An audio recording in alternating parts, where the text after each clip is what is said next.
Chikkaballapur block Congress ಸಮಿತಿ ಅಧ್ಯಕ್ಷರಾಗಿ ಯುವ ನಾಯಕ ಆರ್ ರಕ್ಷಿತ್ ರೆಡ್ಡಿ ನೇಮಕವಾಗಿದ್ದಾರೆ. ಯುವ ಮುಖಂಡ ಆರ್ ರಕ್ಷಿತ್ ರೆಡ್ಡಿ ಅವರನ್ನ ಚಿಕ್ಕಬಳ್ಳಾಪುರ ಬ್ಲಾಕ್ ಕಾಂಗ್ರೆಸ್ ಸಮಿತಿ ಅಧ್ಯಕ್ಷರಾಗಿ ನೇಮಕ ಮಾಡಲಾಗಿದ್ದು, ಕೆಪಿಸಿಸಿ ಅಧ್ಯಕ್ಷರಾದ ಡಿಕೆ ಶಿವಕುಮಾರ್ ನೇಮಕಾತಿಯ ಆದೇಶ ಪತ್ರ ಹೊರಡಿಸಿದ್ದಾರೆ. ತಮಗೆ ನೀಡಿರುವ ಜವಾಬ್ದಾರಿಯನ್ನ ಸಮರ್ಥವಾಗಿ ನಿಭಾಯಿಸಿ ಜಿಲ್ಲಾ ಕಾಂಗ್ರೆಸ್ ಸಮಿತಿಯ ಮಾರ್ಗದರ್ಶನದಲ್ಲಿ ಸ್ಥಳೀಯ ನಾಯಕರ ಸಹಯೋಗದಲ್ಲಿ ಪಕ್ಷ ಸಂಘಟನೆ ಮತ್ತು ಬಲವರ್ಧನೆಗೆ ಕಾರ್ಯೋನ್ಮುಖರಾಗಬೇಕೆಂದು ಸೂಚಿಸಲಾಗಿದೆ. ಶಾಸಕ ಪ್ರದೀಪ್ ಈಶ್ವರ್ ಶಿಫಾರಸು ಮೇರೆಗೆ ರಕ್ಷಿತ್ ರೆಡ್ಡಿ ನೇಮಕವಾಗಿದ್ದು, ಇಂದು ನಗರದ ಜಿಲ್ಲಾ ಕಾಂಗ್ರೆಸ್ ಕಚೇರಿಯಲ್ಲಿ ಮಂಡಿಕಲ್ ಮಂಚೇನಹಳ್ಳಿ ಬ್ಲಾಕ್ ಕಾಂಗ್ರೆಸ್ ಅಧ್ಯಕ್ಷ ನಾಗಭೂಷಣ್ ನಾಗೇಶ್ ರೆಡ್ಡಿ ಅವರು ನೂತನ ಅಧ್ಯಕ್ಷರಿಗೆ ಹಾರ ತುರಾಯಿ ಹಾಕಿ ಬರಮಾಡಿಕೊಂಡಿದ್ದಾರೆ. ಇನ್ನು ಚಿಕ್ಕಬಳ್ಳಾಪುರ ಬ್ಲಾಕ್ ಕಾಂಗ್ರೆಸ್ ಸಮಿತಿ ನೂತನ ಅಧ್ಯಕ್ಷರಾದ ಆರ್ ರಕ್ಷಿತ್ ರೆಡ್ಡಿ ಮಾತನಾಡಿ, CM Siddaramaiah, DCM DK Shivakumar, ಉಸ್ತುವಾರಿ ಸಚಿವ ಡಾಕ್ಟರ್ ಎಂಸಿ ಸುಧಾಕರ್ ಹಾಗೂ ನನ್ನ ಆಯ್ಕೆಗೆ ಸಹಕರಿಸಿದ ಶಾಸಕರಾದ ಪ್ರದೀಪ್ ಈಶ್ವರ್ ಅವರಿಗೆ ಧನ್ಯವಾದಗಳು ತಿಳಿಸಿ, ಪಕ್ಷ ಸಂಘಟನೆ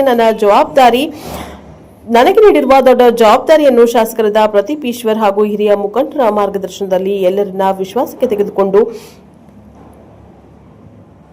ಸಮರ್ಥವಾಗಿ ನಿಭಾಯಿಸುತ್ತೇನೆ. ಪಕ್ಷ ತಾಯಿ ಇದ್ದಂತೆ ಪಕ್ಷದ ನಿಷ್ಠಾವಂತ ಕಾರ್ಯಕರ್ತನಾಗಿ ಸೇವೆ ಸಲ್ಲಿಸಬೇಕೆಂದು ಶಾಸಕರು ತಿಳಿಸಿದ್ದು, ಅದರಂತೆ ಪಕ್ಷಕ್ಕಾಗಿ ದುಡಿಯುತ್ತೇನೆ. ಪಕ್ಷದ ಸಂಘಟನೆಯೇ ನನ್ನ ಗುರಿ ಎಂದು ನೂತನ ಚಿಕ್ಕಬಳ್ಳಾಪುರ ಬ್ಲಾಕ್ ಕಾಂಗ್ರೆಸ್ ಸಮಿತಿ ಅಧ್ಯಕ್ಷ ಆರ್ ರಕ್ಷಿತ್ ರೆಡ್ಡಿ ತಿಳಿಸಿದ್ದಾರೆ. ಇದೇ ವೇಳೆ ಮಾಜಿ ಶಾಸಕರಾದ ಕೆಪಿ ಬಚ್ಚೇಗೌಡರ ನಿವಾಸಕ್ಕೆ ತೆರಳಿ ಅವರ ಆಶೀರ್ವಾದ ಕೂಡ ನೂತನ ಅಧ್ಯಕ್ಷ ರಕ್ಷಿತ್ ರೆಡ್ಡಿ ಪಡೆದರು. ಈ ಸಂದರ್ಭದಲ್ಲಿ ಉಮೇಶ್ ಜಿ, ರಮೇಶ್ ಇತರರು ಇದ್ದರು. Bureau reporter Salahuddin, Praja Power TV, Chikkaballapur.